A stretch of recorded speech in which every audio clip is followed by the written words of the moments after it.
Guys, আসসালামু আলাইকুম। Welcome back Shaheen Shah 360 পক্ষ থেকে আপনাদের সবাইকে আবার ওয়েলকাম জানাচ্ছি। বেশ অনেকদিন গাইজ, মাঝখানে বেশ কিছুদিন আমি নিয়মিত ভিডিও দিতে না পারার জন্য আন্তরিকভাবে দুঃখিত।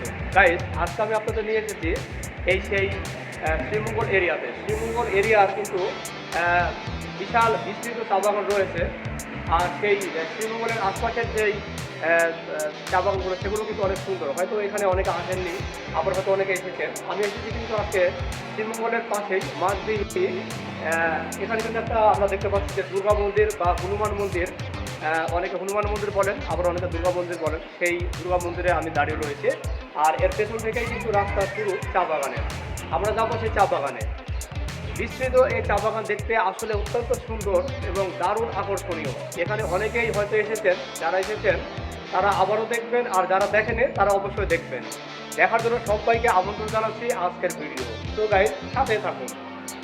এগুলো কিন্তু রাবারের গাছ। চা বাগান মানে এক শান্তির প্রতীক। এখানে শুধু দেখতে পাচ্ছেন একটা মেডিকেল বা হসপিটাল, এটা কিন্তু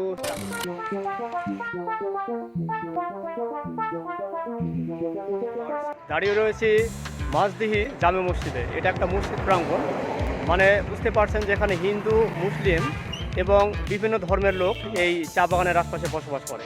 আমরা কিন্তু সে জাতির সঙ্গে পরিচয় হতে চলেছি।